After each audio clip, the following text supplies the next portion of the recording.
السلام علیکم، welcome to future minds. اس سیریز میں ہم یہ سیکھیں گے کہ ٹریڈنگ کیسے ہوتی ہے، فائنینشیل مارکیٹس کیا ہوتی ہیں، کرنسی کیا ہوتی ہے، فائنینشیل مارکیٹ کے مختلف ڈائنامکس کیا ہوتے ہیں، کیسے کوئی بھی مارکیٹ اوپر جاتی ہے، نیچے جاتی ہے، کیسے انویسٹمنٹ کرنی ہے، تمام چیزیں انشاءاللہ ہم اس پورے ماڈیول میں سیکھیں گے۔ آج ہماری پہلی کلاس ہے اور آج کی کلاس میں ہم یہ جانیں گے کہ کرنسی کیا ہوتی ہے، اور اگر ہم یہ جان لیں کہ کرنسی کیا ہوتی ہے، اس میں کیسے ویلیو پیدا ہوتی ہے، تو ہمیں یہ بات کو سمجھنا بھی آسان ہو جائے گا کہ جب کبھی ہم کسی بھی اسٹاک مارکیٹ میں، کسی بھی کرپٹو کرنسی میں انویسٹمنٹ کرتے ہیں تو اس کے لیے کیا چیزیں ہمیں پہلے دیکھنی چاہیے۔ تو سب سے پہلے ہم بات کرتے ہیں کرنسی کی، اور آپ کے علم میں ہوگا کہ دنیا میں مختلف قسم کی کرنسیز موجود ہیں۔ ڈالر ہے، لیرہ ہے، یورو ہے، پاؤنڈ ہے، درہم، دینار، ریال، روپیہ، بہت سارے کرنسیز موجود ہیں۔ ان میں سے کچھ کرنسیز کی ویلیو بہت زیادہ ہیں، کچھ کرنسی کی ویلیو بہت کم ہے، اور اس کے پیچھے مختلف وجوہات ہوتی ہیں جو ہم آگے بڑھیں گے۔ تو بنیادی جو کانسیپٹ ہے کرنسی جس کو ہم کہتے ہیں، یا پھر اس کے لیے ایک اور ورڈ یوز کیا جاتا ہے، منی کا ورڈ یوز کیا جاتا ہے نا، تو اس کا جو بنیادی کانسیپٹ ہے وہ دو چیزوں پر ڈیپینڈ کرتا ہے۔ ایک تو یہ کہ میڈیم آف ایکسچینج ہونا چاہیے، یعنی میرے پاس کوئی ایسی چیز ہو جس کو میں دے کر دوسرے شخص سے کوئی اور پروڈکٹ خرید سکوں یا کوئی سروس خرید سکوں۔ جب آپ کو کوئی شخص کوئی کرنسی دیتا ہے تو آپ سے وہ کیا چیز لیتا ہے؟ وہ آپ سے یا تو کوئی شے لیتا ہے یا پھر آپ سے کوئی کام کرواتا ہے۔ تو پہلی چیز تو یہ۔ دوسری چیز یہ کہ اس کے اندر جو ویلیو ہے وہ اسٹور ہو سکے، یعنی ایسا نہ ہو کہ میرے پاس اگر 1000 روپے ہیں تو آج تو وہ 1000 روپے ہیں، کل وہ میرے پاس رہے ہی نہیں۔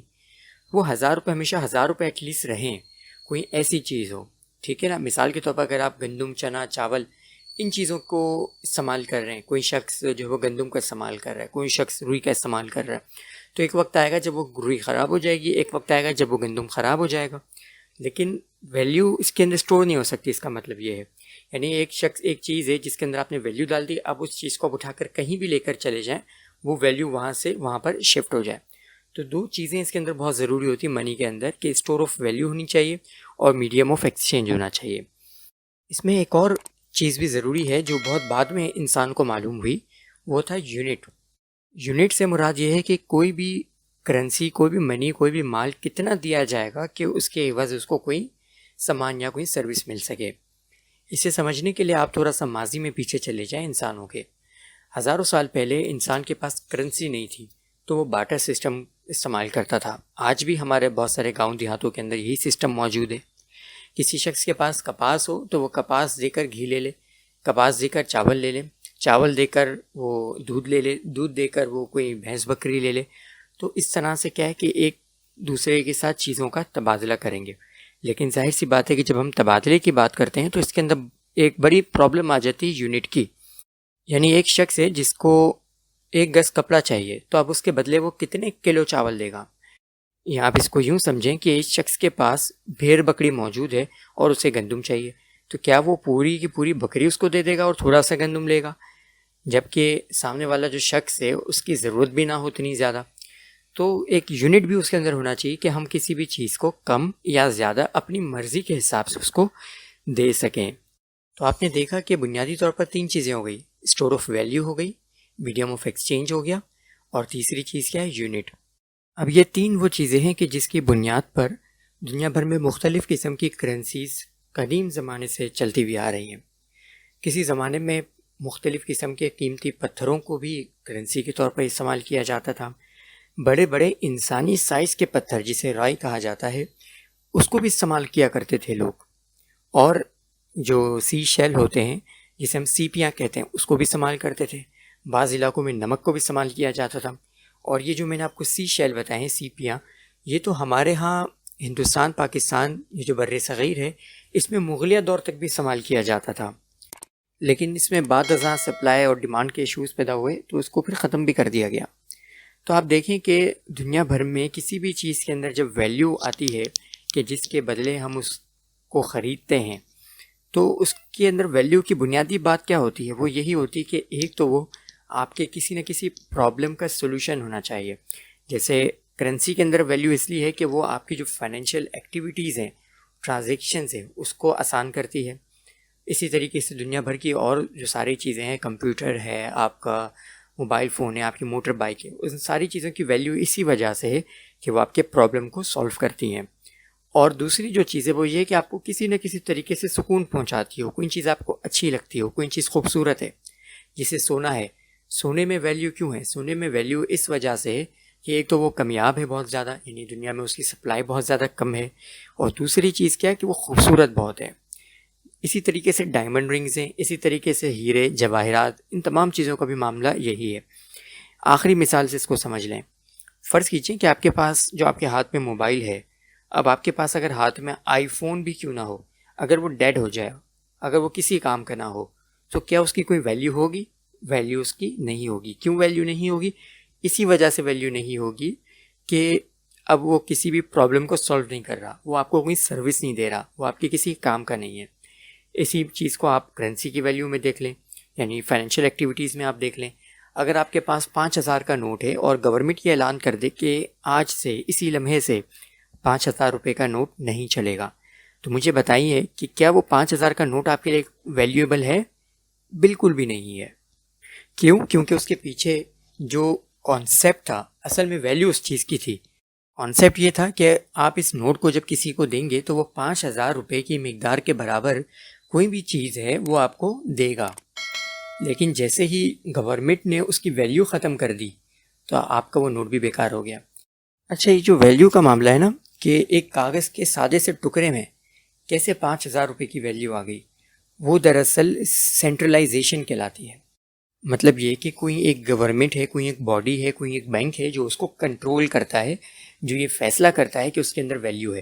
مثال کے طور پر اگر آج یہ حکومت اعلان کر دے کہ ٹماٹر کی کوئی ویلیو نہیں ہے، تو بھی وہ اس کی ویلیو ختم نہیں کر سکتی، کیونکہ آپ اور میں اس کو کھاتے ہیں، اس کا استعمال کرتے ہیں. اگر آج امریکہ کا صدر بھی یہ اعلان کر دے کہ سونے کی کوئی ویلیو نہیں ہے، تو بھی اس کی ویلیو ختم نہیں ہو سکتی، کیونکہ سونے کی جو ویلیو ہے وہ آپ نے، ہم نے مل کے، پورے معاشرے نے کنسنسس کے ذریعے، ایک اجماع کے ذریعے، ایک متفق فیصلے کے ذریعے، سمجھ لیں کہ نیچرلی ہم نے اس کی ویلیو کو ایکسیپٹ کیا ہوا ہے. تو یہ چیز بہت ضروری ہے، اور اس کو کہا جاتا ہے centralization and decentralization. Centralization کا مطلب یہ ہے کہ کسی بھی چیز کی ویلیو کو کوئی ایک گورنمنٹ، کوئی ایک باڈی کنٹرول کر رہی ہو. اور ڈی سینٹرلائزیشن کا مطلب یہ ہوتا ہے کہ تمام کی تمام دنیا اس کو مل کر کنٹرول کر رہی ہو. جیسے ابھی میں نے آپ کو مثال سے سمجھایا کہ 5,000 کا نوٹ سینٹرلائز ہے، کیونکہ وہ اس کے پیچھے جو ویلیو ہے وہ آپ کی بینک کنٹرول کر رہی ہے.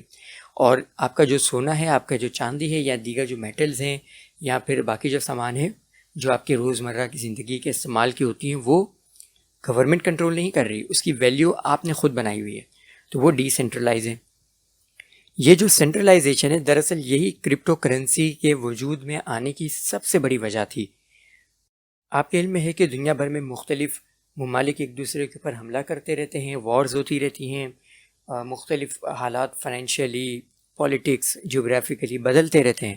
تو اس میں کیا ہوتا ہے کہ ایک ملک کی جو کرنسی ہوتی ہے وہ ڈی ویلیو ہونا شروع ہو جاتی ہے. اگر آپ ڈالر کا بھی انڈیکس دیکھیں تو وہ آپ کو پچھلے 100 سالوں میں ڈاؤن فال پہ نظر آئے گا. آپ اسے خود اپنی کرنسی کے حساب سے لے لیں. آپ کے پاس آج اگر جیب میں 1,000 روپے ہے، تو کیا آپ کو یہ یقین ہے کہ اگلے 10 برس کے بعد اس 1,000 روپے کی جو ویلیو ہے وہ اتنی ہی رہے گی؟ بالکل نہیں، ایسا نہیں ہو سکتا نا. آج آپ 1,000 روپے سے جو چیز خرید سکتے ہیں، شاید 10 سال کے بعد نہیں خرید سکتے ہوں گے. آج آپ کے پاس جو 1,000 روپے ہے، 10 سال کے بعد اس کی ویلیو میں بھی 10,000 روپے ہو، 20,000 روپے کی تک کی ہو جائے.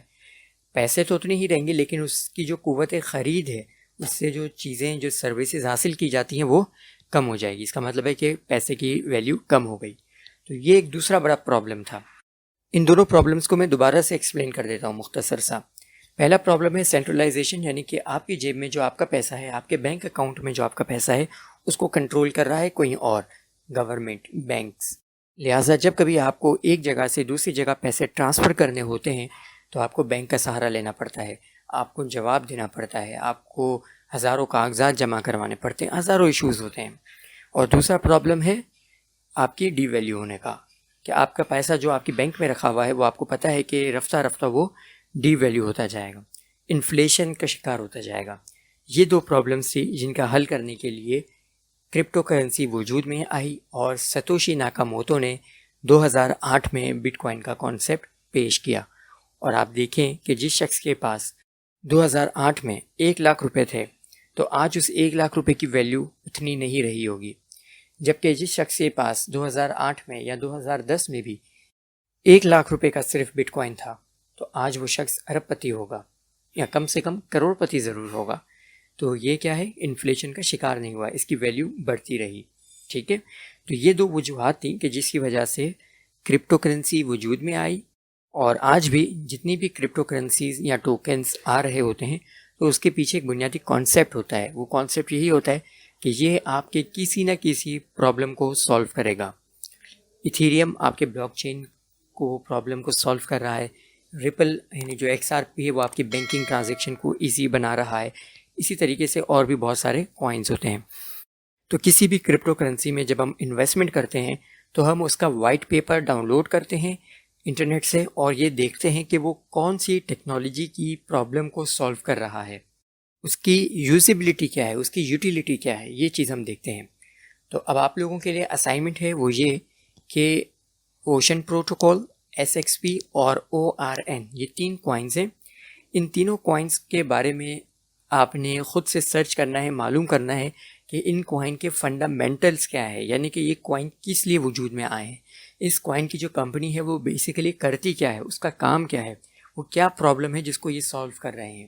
اور کوئی بھی چوتھا کوائن آپ اپنی طرف سے سرچ کریں اور اس کے بارے میں مجھے بتائیں کہ اس کے فنڈامنٹلز کیا ہیں۔ انشاءاللہ نیکسٹ کلاس میں آپ سے پھر بات ہوگی، پھر ملاقات ہوگی۔ السلام علیکم۔